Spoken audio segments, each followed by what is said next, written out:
Bueno, pues hola a todos y gracias por acompañarnos esta tarde de domingo, porque hoy vamos a hablar sobre un tema muy interesante. Vamos a hablar sobre la microbiota. ¿Qué es? ¿Por qué es importante?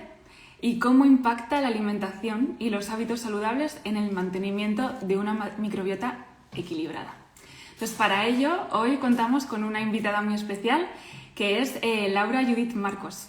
Ella es doctora en microbiología por la Universidad Complutense de Madrid y actualmente es investigadora postdoctoral en el grupo de biología computacional de INDEA Alimentación, que es un centro de investigación de la Comunidad de Madrid. Laura lidera el área de investigación centrada en el microbioma, estudiando las comunidades microbianas que viven en el organismo y su relación en la progresión y desarrollo de enfermedades complejas.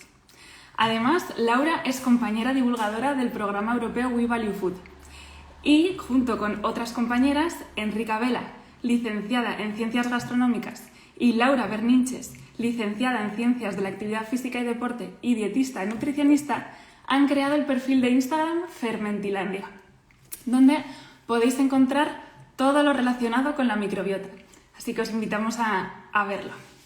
Así que voy a iniciar la conexión con Laura.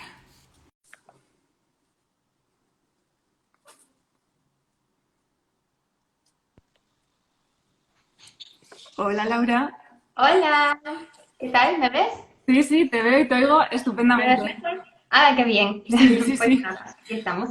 Sí, Voy a bueno, poder pues salir un muchísimas poquito. gracias por dedicarnos este ratito de domingo a compartir un café, ¿verdad? Sí, aquí tengo mi café. No es de madre científica, pero bueno. Bueno, eso tiene fácil solución, no te preocupes. Vale.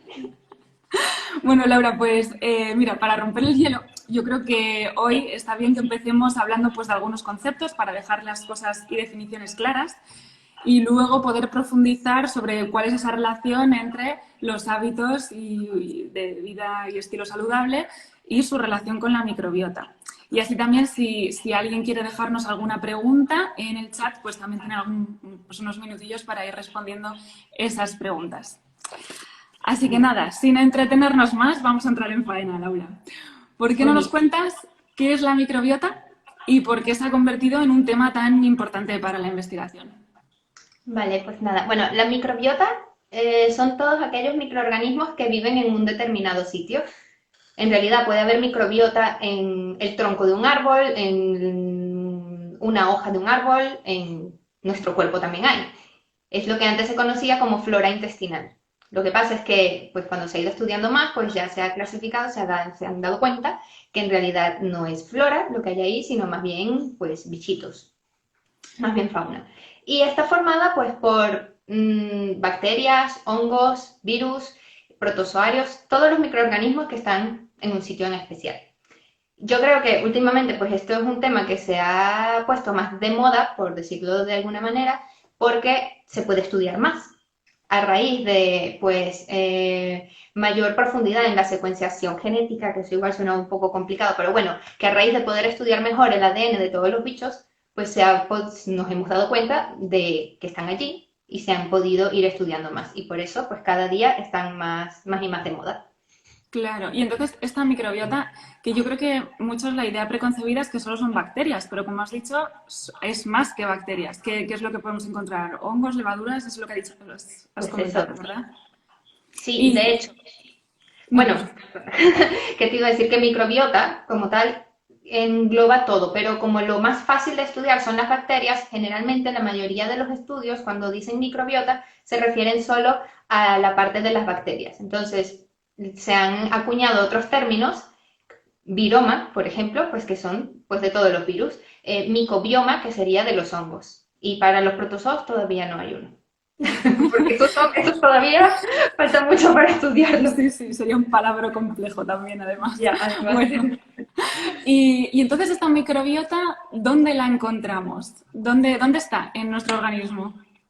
Pues tenemos en prácticamente todas partes, en el pelo, en la piel,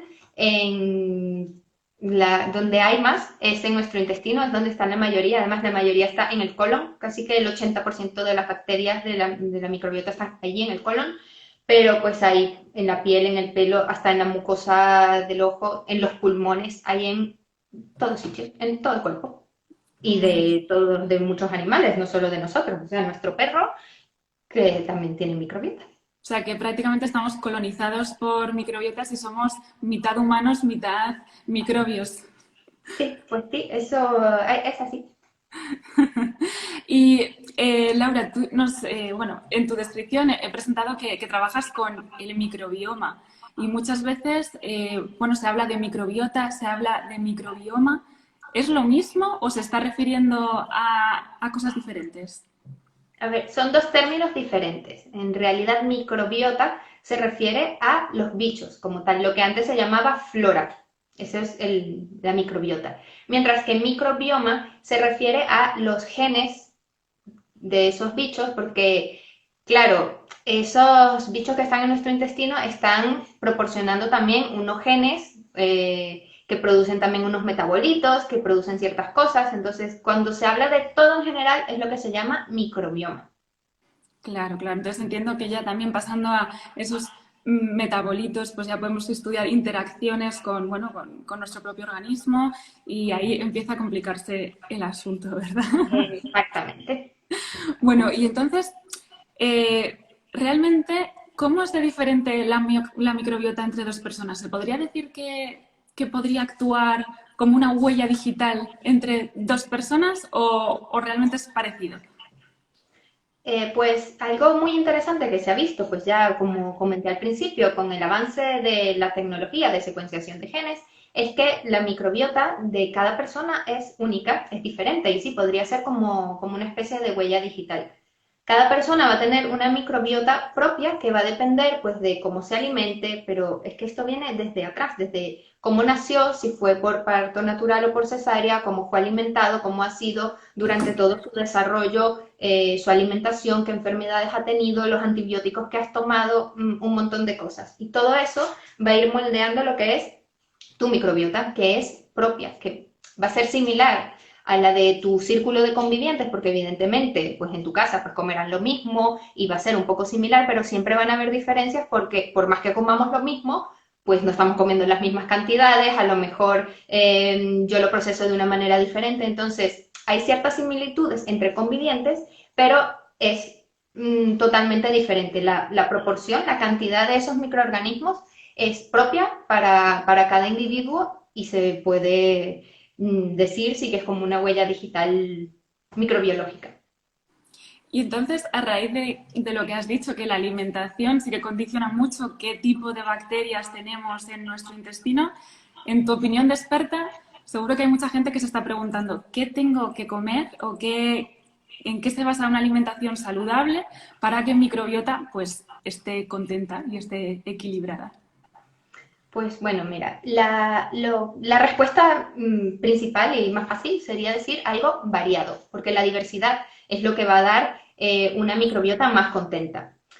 Dependiendo de lo que comamos, las bacterias se van a especializar pues, en lo que estemos comiendo. Es decir, si estamos comiendo más grasa, más carne, pues vamos a tener unos tipos de bacterias que van a metabolizar mejor ese sustrato, ese alimento que le estamos dando. Mientras que una alimentación rica en fibra, pues va a generar que las bacterias que se encargan de metabolizar o de comerse esa fibra, pues aumenten más. En realidad, todos tenemos a grandes rasgos los mismos tipos bacterianos. La diferencia va a ser que se van a ir especializando dependiendo de la comida que tengamos. Hay estudios, por ejemplo, que al tener una persona que tiene una dieta normal, de repente hace un cambio a una dieta vegetariana estricta y en 4 días nada más ya empieza a haber cambios de tu microbiota.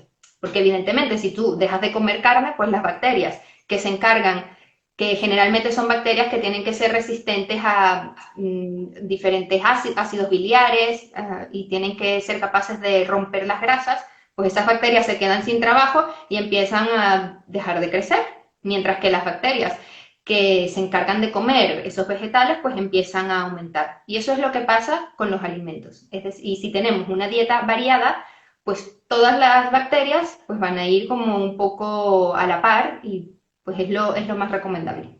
Claro, entonces realmente en personas sanas, llevando una dieta equilibrada, podemos tener esa microbiota equilibrada sin tener que recurrir a suplementarnos con probióticos y prebióticos, ¿no? Que es una de las preguntas que nos ha llegado a nosotras diciendo esto, que exactamente pues cómo tenía que ser la dieta para bueno, no tener que suplementarse.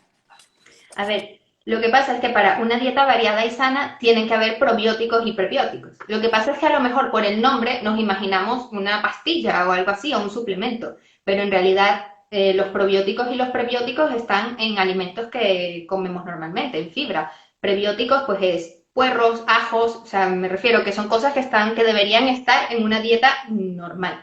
Claro, pero entonces, Laura, ¿por qué no nos dices antes, porque estamos hablando de ello sin definirlo, nos cuentas qué es un probiótico y qué diferente es de un prebiótico? Porque seguro que genera mucha confusión. Sí, yo creo que esos son palabras, como dijiste al principio, que a lo mejor generan algo de confusión. Pues un probiótico es un alimento que contenga algún bichito vivo, es decir, que tenga pues levaduras o bacterias que estén vivas y que al ingerirse puedan pasar por el tracto digestivo y se mantengan vivas, es decir, que los ácidos gástricos no las maten y lleguen a nuestro intestino, a nuestro colon y se queden allí felices. Mientras que un prebiótico es lo que comen esas bacterias. Son fibras, o sea, sí, el sustento y lo que va a alimentar a las bacterias. Claro, entonces Esa es la estabas diferencia. comentando que probióticos y prebióticos, probióticos el bichito y prebióticos lo que comen, lo podemos encontrar en los alimentos que tomamos en nuestra dieta, ¿verdad? Entonces, ¿nos puedes Sí. poner algún ejemplo de probiótico, de alimento que contenga probiótico y de alimento que contenga prebiótico? Vale, pues probióticos tienen muchas leches fermentadas y alimentos fermentados que por eso en Fermentilandia pues nos encargamos mucho de darlos a conocer. Por ejemplo, el kéfir, que contiene lactobacillus y una levadura, pues otras leches fermentadas y algunos yogures que los tienen añadidos aparte. Por ejemplo, pues creo que todos conocen algún yogur que tiene LK6. Eso es un yogur que tiene suplementado un probiótico que es capaz de llegar a nuestro intestino y colonizarlo. Que pues eso está en nuestra alimentación y alimentos fermentados. Y luego, prebióticos, pues fibra, verduras, vegetales, patatas, legumbres, puerros, bananas, o sea, Claro, claro, claro. Y, por ejemplo, el tema del yogur, que siempre pensamos que el yogur nos va a sentar muy bien a la tripa, a la microbiota, realmente los yogures, las bacterias del yogur no son probióticas. pues no, el yogur solo, además para que se llame yogur, tiene que estar fermentado por dos bacterias en específico, que son un streptococo, que no me sé los nombres, lo tengo por ahí, sí, el Streptococcus thermophilus y el Lactobacillus bulgaricus, tienen que ser esos dos bichos para que se llame yogur, esos son los que tienen que fermentar la leche. Pero esos bichos, cuando nos los comemos, no, o sea, se mueren. Los ácidos del estómago se los cargan, entonces no llegan a colonizar nuestro intestino. Entonces, un yogur normal, pues el de fresa, de coco, que es normal, pues no tiene probióticos. Pero si hay yogures que le sonarán seguro, pues que están con bifidus. Ese es un yogur suplementado, o sea, aparte de tener estos fermentos que lo hacen yogur, pues se le incluye Bifidobacterium, que sí es capaz de sobrevivir el tracto gastrointestinal, o el que comenté antes con el EK6. Entonces, son diferentes. Un yogur normal no es probiótico, pero sí hay yogures suplementados con probióticos. Que pueden tenerlo, claro. Vale, pues entonces nos apuntamos en las cosas que tomar diariamente, cosas como leches ácidas con otras bacterias o el kéfir y la kombucha también podría estar ahí, es algo que está muy de moda y se habla mucho. La kombucha también tendría probióticos. Sí, tiene pues levaduras y también lactobacillus que están fermentados y que al tomar pues sobreviven. Vale, vale, pues nos lo apuntamos para consumir de manera habitual. Entonces, además de la alimentación, ¿qué otros factores? ¿El deporte tiene una influencia sobre nuestra microbiota? Pues sí, en realidad nos hemos dado cuenta un poco que la microbiota la afecta a todo. O sea, lo que comamos, pero no solo lo que comamos, sino la cantidad en lo que comamos, perdón, la cantidad de lo que comamos, las horas, porque la microbiota también pues, se ve influida por los ritmos circadianos, la hora de comer, la cantidad de comer, por un montón de cosas. Y una de estas cosas que podemos modificar más fácil y que además es beneficiosa para otros aspectos de nuestra vida es el deporte.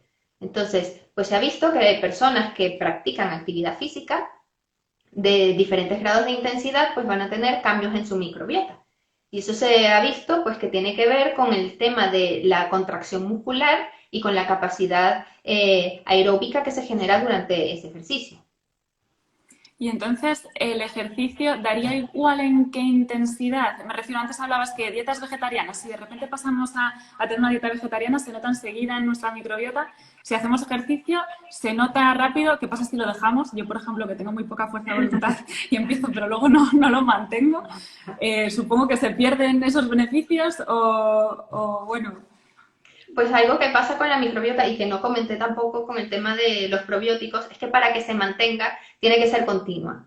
Porque como hemos hablado, o sea, los bichitos necesitan pues su alimento, necesitan ahí. Entonces, si estamos hablando de unos cambios en la microbiota que se producen por la contracción muscular y por el intercambio gaseoso que va a haber, pues si se deja de hacer, se pierde. Entonces, claro, en esto no te sé decir la fecha exacta. Lo de la dieta vegetariana sí está súper estudiado porque hay varios estudios al respecto y ya se sabe que a los 4 días ya se empiezan a ver cambios. Pero con el deporte, pues lo mismo, con todo, para que se vea un efecto prolongado en la microbiota, pues tiene que mantenerse un efecto continuo. Y la intensidad del deporte, pues también cambia. O sea, la microbiota va a ser diferente, va a verse afectada, pues dependiendo también del grado de intensidad con que se practique el deporte. Vale. Entonces, esto como estrategia de prevención, de algo de hábitos saludables que tenemos que tener. ¿Y qué ocurre en el momento que sospechamos que algo no anda bien? ¿Hay algo que nosotros podamos detectar o no es detectable? ¿Cómo sabemos que nuestra microbiota está contenta, por decirlo así? A ver, algo que es muy evidente y a lo mejor un poco escatológico aquí es cuando pues la diarrea, porque eso es lo más... no. El, el principal cambio que notamos cuando no va bien algo en nuestra microbiota. De hecho, es el ejemplo más claro bueno, disbiosis, otro de los palabras aquí de la microbiota que no he comentado. Cuando la microbiota está normal, que también tengo que decir que a lo mejor mi microbiota normal no es igual que tu microbiota normal, pero bueno, eso ya lo hemos dicho dependiendo de lo que comamos, pero bueno, mi microbiota cuando está normal está en un estado de eubiosis, que se llama. Y cuando está mal, está en un estado de disbiosis. Entonces, eso puede pasar pues porque tenga un dolor de muela, tenga una infección y mi odontólogo me ha mandado unos antibióticos, me los he tomado y se ha cargado mi microbiota intestinal y de repente tengo una diarrea terrible. Eso es una disbiosis súper clara y súper evidente.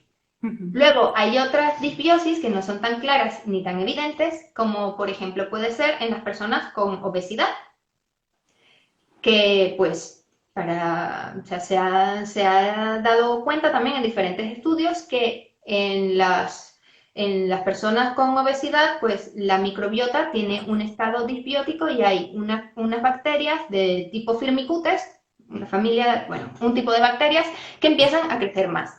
Y eso sería un estado que como tal la persona no lo va a notar porque, a ver, no tiene diarrea, está normal, ¿no? En su estado, pero su microbiota está desbalanceada. Claro. Entonces, pues, a tu respuesta, que me fui un poco, que la disbiosis o que nos damos cuenta que no va mal la microbiota, a veces es súper evidente porque tienes una diarrea que es fatal y otras veces no lo sabes. Claro, no es tan evidente, porque yo te hago esta pregunta porque sí que nos ha llegado a nosotras, a Madres Científicas, una pregunta de un oyente diciendo, bueno, ¿cómo sé si tengo la microbiota contenta? Y otra de las preguntas era, ¿hay algún test o algún experimento que se pueda, o alguna prueba que se pueda pedir para conocer si realmente tengo una disbiosis o no?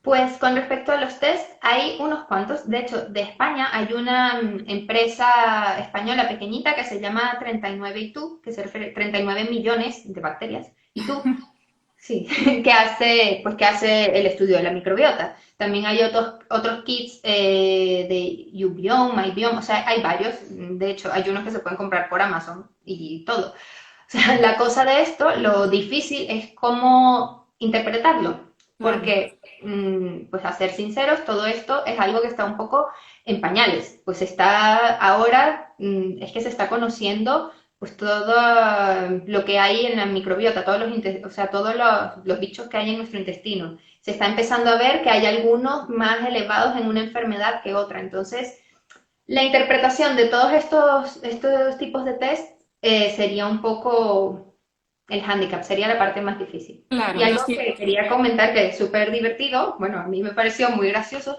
es que hay uno para tu mascota, para perros y gatos. Anda. Se llama MyDog y puedes ver la microbiota de tu perro o de tu gato, que ya, que bueno, Bueno, que también hay que interpretarlo, ¿no? claro que si ya la humana es difícil, pues la de tu mascota, pues imagínate. Pero Claro, bueno, claro.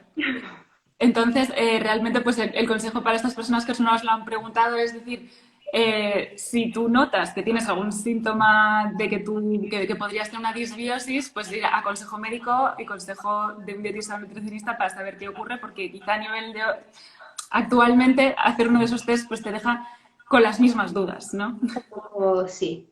A ver, la verdad es así. Pero bueno, Ujú. yo creo que en el futuro, pues cuando se conozca más de esto, va a ser algo que se estudie normalmente, pues como para ver tu salud, como para ver un perfil general, pues eso, como para ver tu hematología, pues yo creo que en un futuro pues también vamos a ver la microbiota y tal. Pero todavía no hemos llegado a eso. Claro.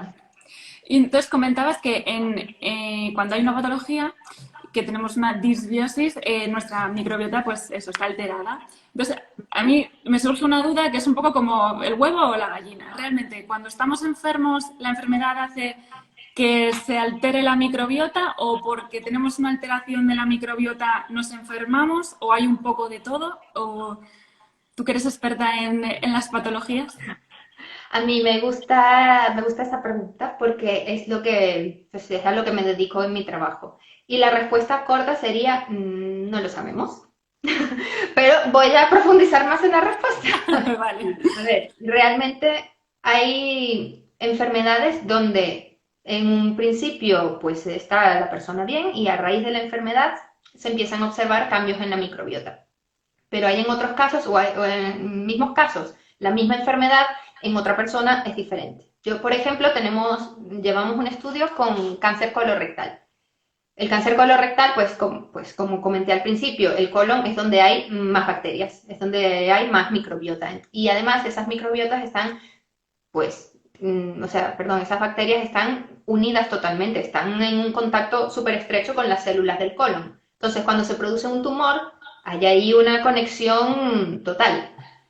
Y todavía, y es algo que se ha estudiado muchísimo, y todavía no se puede llegar a una conclusión porque hay personas que tienen cáncer colorectal y tienen una microbiota y a lo mejor tienen una bacteria en específico que pues tú podrías decir, pues se debe por esta bacteria, pero hay otras personas sanas que tienen también esa bacteria y no les está pasando nada. Entonces, es un tema bastante controvertido, sobre todo porque en algunos casos los cambios que se observan en la microbiota por una enfermedad no se repiten en todos los pacientes. Entonces, pues como hay tantos factores que afectan a la microbiota, la dieta, el ejercicio que comentamos, eh, pues otros medicamentos que se estén tomando, o sea, son muchas las cosas que la pueden estar modificando y es muy difícil poder saber en realidad qué es lo que está pasando. Pero se está estudiando y bueno, para saber, pero creo que va a ser como lo del huevo y la gallina, nunca vamos a saber qué es lo primero, o el cambio en la microbiota o la enfermedad. Claro, y a lo mejor también depende del tipo de enfermedad, ¿no? Que en algunos casos vaya por una dirección u otra. Muy interesante. Y entonces, Laura, en el contexto de la pandemia actual, eh, ¿deberíamos cuidar nuestra microbiota? ¿Qué relación hay o qué relación se conoce a día de hoy entre la microbiota y el virus SARS-CoV-2? Pues bueno, han habido algunos estudios donde se ha intentado evaluar la microbiota de los pacientes con la enfermedad, con el coronavirus, y pues se han encontrado pues ciertos cambios. Algo que llama mucho la atención es que el virus pues, se encuentra en las heces de los pacientes. O sea, quiere decir que que el virus está pasando al intestino. Y si entra al intestino, pues está en relación también con las bacterias y los bichos que están allí. Y por otra parte, o sea, eso es como una evidencia, ¿no? Que ahí el virus, pues se ve que pasa al intestino. También hay algunos casos de COVID donde hay síntomas gastrointestinales. Entonces se ve que el virus pues, puede estar ahí. Y luego, otra parte más importante, que a lo mejor es un concepto que suena un poco raro, es que las bacterias del intestino se comunican con las bacterias que están en los pulmones. Eso es un concepto muy interesante porque no se comunican por WhatsApp ni móvil y tal, sino por lo que producen, ¿no? Las bacterias que están en el intestino producen, como dije antes, metabolitos, que metabolitos son sustancias. Pues de lo que ellas comen, pues liberan ciertos de estos metabolitos que viajan y llegan a los pulmones. Y esos metabolitos afectan la inmunidad, el sistema inmune primordial. Y al afectar el sistema inmune, pues, por supuesto, pues van a ayudarnos a prevenir ciertas enfermedades. Hay estudios con COVID, no, pero con otros virus respiratorios similares donde se ve que un estado, o sea, que una microbiota saludable mantiene las mucosas intestinales de una manera correcta, los metabolitos que se producen son adecuados y mantienen un sistema inmune bastante eficaz que previene infecciones por ciertos virus respiratorios. Por lo que se sugiere y se entiende que esto se podría extrapolar también al coronavirus. Claro, o sea que un poco el rol que tiene la microbiota en la inmunología, en mantenernos pues, protegidos, pues hace que podamos suponer, a falta de evidencias actuales, pues que tenga ese papel también. Pues es muy interesante. Yo creo que de eso habrá muchos artículos próximamente porque, bueno, es un tema súper candente y de moda, como decías. Y entonces, Laura, así un poco para concluir también, si tuviéramos que llevar un mensaje para llevar a casa para la gente que nos ha estado escuchando y tuviéramos que, bueno, pues dar algún consejo de cómo mantener tu microbiota saludable, ¿qué es lo que dirías? Dieta variada, ese es mi consejo siempre. Comer muchas cosas. Lo mejor es dieta variada y cuando digo dieta variada, pues incluye también prebióticos y probióticos, es decir, verduras, vegetales y alimentos fermentados. Entonces, lo mejor sería eso. Ah, y otro consejo, que ya es que me sale mi vena microbióloga, microbiológica, es el tema de antibióticos. Que bueno, no lo hemos comentado, bueno, lo comenté un poquito así por encima, pero el tema de antibióticos y no a la automedicación. Es decir, Claro. que cuando sobre por ahí, que de repente, que mucha gente, pues si tiene dolor de garganta o lo que sea, y sobra una caja de antibióticos de su marido o de su hijo o lo que sea, pues se lo toma, pues no, eso no, porque eso barre tu microbiota, aparte que luego puede generar resistencia microbiana. Entonces, pues eso, nada de automedicarse, dieta variada y por supuesto, ya si tienes síntomas o tienes alguna duda sobre tu estado, el estado de tu microbiota, pues como comentaste tú, acudir a tu dietista nutricionista o médico de cabecera para que te dé ya un mejor consejo más personalizado a ti. Claro, claro. Jo, pues muchas gracias, Laura. La verdad es que este tema es súper interesante y realmente hoy lo hemos querido ver un poco desde arriba, pero es que de aquí me surgen muchísimas preguntas como casi para ir y comentar algún tema en exclusiva, ¿no? Porque es desde la alimentación, pero como hay otros factores, pues eso, el tema de los antibióticos, las resistencias y bueno, muchísimas cosas. Entonces, yo no sé si hay alguna pregunta por parte de los que nos están escuchando y mientras nos hacen preguntas, que parece que ya va alguna, sí que quería, Laura, que estás organizando una actividad para la Semana de la Ciencia. Entonces, háblanos un poquito porque es para todos los públicos. Entonces, a lo mejor para la gente que quiere profundizar sobre la microbiota y seguir aprendiendo, pues puede ir a tu actividad. Pues sí, en la Semana de la Ciencia es del 2 de noviembre, ahora no tengo acá el calendario, bueno, al 11 de noviembre me parece. Y está todo publicado en la página web de la Comunidad de Madrid, pues Semana de la Ciencia. Y nosotros hemos preparado una actividad sobre la microbiota para conocerla de una manera fácil y vas a conocer pues cuáles son esos bichos, de lo que yo he hablado general como bichos, pero hay pues sus bichos con nombres y apellidos y vamos a conocer pues qué hacen cada uno de ellos en nuestro intestino, a qué se dedican y cuál es ese papel beneficioso que llevan a cabo. Entonces, si estás interesado, pues vas a Semana de la Ciencia y buscas bichindario, porque vamos a conocer pues ese vecindario, esa comunidad de bichos que nos habitan en nuestro intestino. Te registras y nada. La actividad específicamente esta de bichindario va a ser el 4 de noviembre. Entonces, el 4 de noviembre, bichindario. Bueno, pues Vale. apuntada y nosotras también lo promocionaremos para que, ya que, bueno, yo que he jugado al juego, está fenomenal y eso tiene que tener la mayor difusión posible. Entonces, mira, antes de terminar, sí que hay un par de preguntas. Hay una persona que nos pregunta en qué afecta a la salud que haya un sobrecrecimiento bacteriano.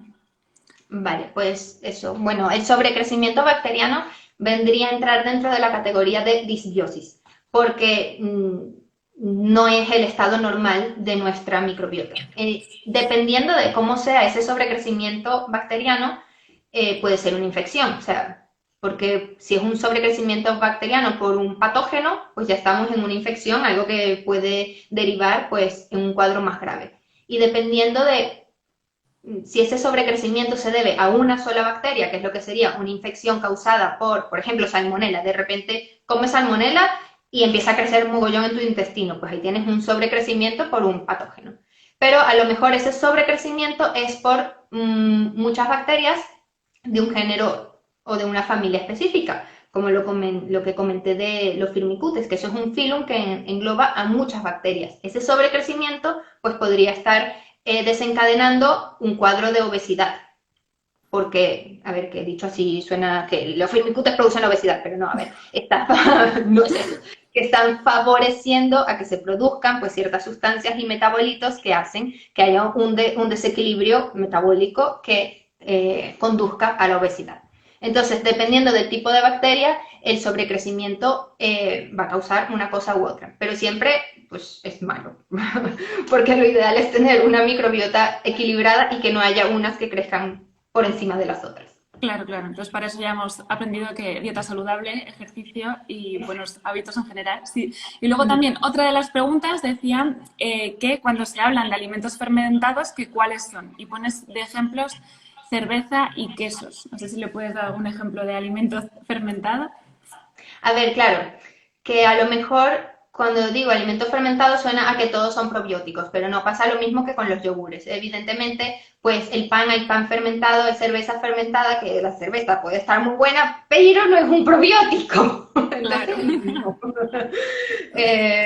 O sea, para que se catalogue como alimento fermentado, o sea, como probiótico, ya comenté que esos bichitos tienen que ser capaces de superar la barrera gastrointestinal. Entonces, depende pues de cuáles sean, los van a superar. El kéfir, por ejemplo, la kombucha, sí, lo superan, pero que no todos. Entonces, es verdad, hay alimentos fermentados muy buenos, muy ricos, sin ser probióticos, y hay otros que sí. De todos modos, pues, dieta variada incluye, pues, todos.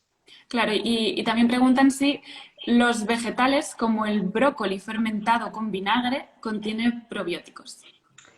Pues mira, esa la verdad que no lo sé.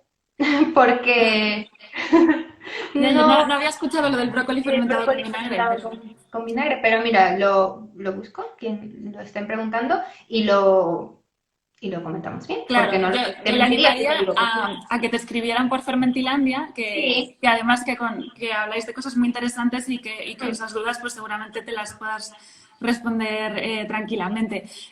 Hay otra última pregunta también que dice, ¿los bichitos se encuentran en la lista de ingredientes para Pues, poder identificarlos? pues algunos sí, por ejemplo, el Bifidus del Bifidobacterium y el LKCI. Y no estoy segura si en la kombucha también lo pone, pero hay algunos que sí. A ver, generalmente los alimentos comerciales que tienen estos bichos se encargan de ponerlos, porque les Claro, interesa vender su probiótico. Entonces, generalmente sí los tienen. Pero, pues eso, generalmente pues son lactobacillus, como el Lactobacillus casei, que resiste, Bifidobacterium bifidus, pues sí, lo suele poner. claro, Y claro. otro Lactobacillus acidophilus, que es el que tiene el kéfir, junto con otra levadura. Pero que sí, que los productos estos comerciales los suelen poner ahí, Mm. grande. Claro, su valor añadido, además, en Exacto. algunos casos, o sea que sí, sí. Sí.